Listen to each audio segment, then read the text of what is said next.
अस्सलाम वालेकुम दोस्तों, welcome to my YouTube channel. हमारा पाकिस्तान में इलेक्शन को गुजरे हुए 10 दिन हो चुके हैं और इस वक्त हालात ये हैं कि ना ही तो अभी पता है कि कौन वजीर आजम होगा और ना ही तो ये पता है कि सदर कौन होगा। तो सूबों के अंदर तो उन्होंने अपने अपने उम्मीदवार हैं उनका नाम दे दिया है, क्योंकि वो एक आसान हदफ है और आसान तरीका है हुक्मरानी करने का। बर्डन तो आता है वफाकी गवर्नमेंट के ऊपर। वो ख्वाहिशात करके बैठे हुए थे। एक तो लाडले को बुलाया गया लंदन से बाकायदा यहाँ पर कि उसको वजीर आजम बनाया जाएगा और मनसब पे बिठाया जाएगा, लेकिन आवाम ने ऐसी दुर्गत बनाई है, खुद ही माइनस हो गए। कोशिश करें कि कोई बहाना मिल सके और दोबारा से वो लंदन का टिकट कटा के वहाँ बकिया जिंदगी सुकून से गुजार सके। दूसरा एक साहब थे जो कि अपनी जिंदगी के अंदर अपने बेटे को वजीर आजम देखना चाह रहे थे। उनका हाल भी है कि अब उन्होंने भी हाथ उठा लिए कि भाई हम तो नहीं बन रहे वजीर आजम।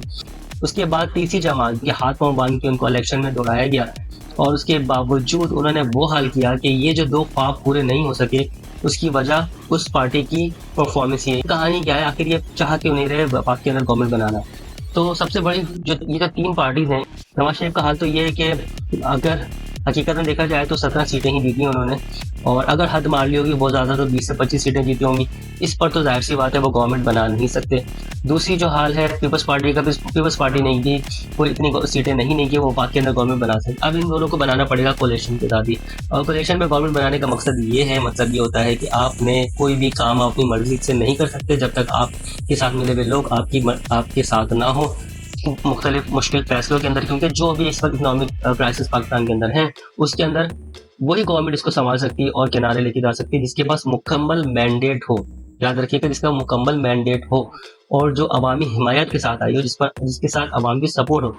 तो जो हाल अभी आप देख रहे हैं ये तो पूरी दुनिया पर आया है कि बाकी पार्टी सिवाय पीटीआई के, इमरान खान के, किसी भी पार्टी के पास ये तमाम चीज़ें नहीं है। ना अवामी मैंडेट है, ना अवामी हिमायत है, ना वो सपोर्ट है जो चाहिए इस वक्त किसी भी मजबूत गवर्नमेंट को। तो अब हाल ये है कि पीटीआई ने तो अपना काम कर लिया। इलेक्शन के दिन उनको वोट पड़ गए, उन्होंने 2/3 अक्सरियत के साथ सीटें भी उठा ली। हालांकि उनके पास ना पार्टी स्टैम्बल था, हर उम्मीदवार के पास अलग अलग पार्टी स्टैम्बल। उसके बावजूद इतनी बेहतरीन तरीके से कैंपेन चलाई गई कि पूरी दुनिया हैरान है कि किस तरह से इमरान खान ने जेल में रहकर इन मुश्किल हालात के अंदर अपनी पार्टी को किनारे लगाया और जीत, और ऐसी जीत की दुनिया हैरान। और अब तक इनकी ये समझ नहीं आ रहा, 10 दिन गुजर गए, कि किसको वजीर आजम बनाया और किसको ना बनाया।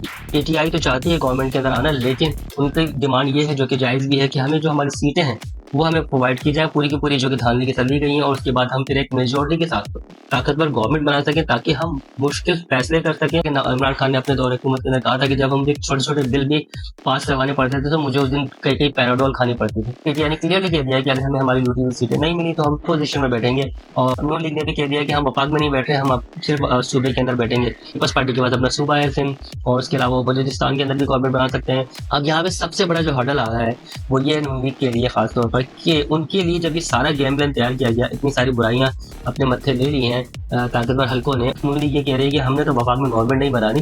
तो उनके लिए भी एक खबरें यही गर्दिश कर रही हैं कि उनसे कहा जा रहा है कि आपने वफाक में ही बनानी और आपने सूबे में बनानी। अगर आप वफाक से भाग के सूबे की तरफ जाएंगे तो हम आपको सूबे में भी गवर्नमेंट नहीं बनाने देंगे। तो ये एक तजिया अब्दुल मालिक साहब का मैं टीवी चैनल पर सुन रहा था, तो उन्होंने कहा, जो कि बहुत समझ में आने वाली बात है, कि सारा गंद आपके लिए फैलाया गया, तो अगर आप ही से भाग रहे हैं तो फिर शायद आपके हाथ में कुछ भी नहीं आएगा। पीटीआई की क़यादत इस वक्त बहुत सरगर्म है और आने वाले कौमी असम्बली के इजलास के अंदर कोई बहुत बड़ा सरप्राइज पीटीआई की तरफ से होने वाला है। यानी कि वो एक ऐसा सरप्राइज देंगे जो उसके चाहने वालों और उसके सपोर्टर्स के लिए बहुत खुशी का बाइस बनेगा।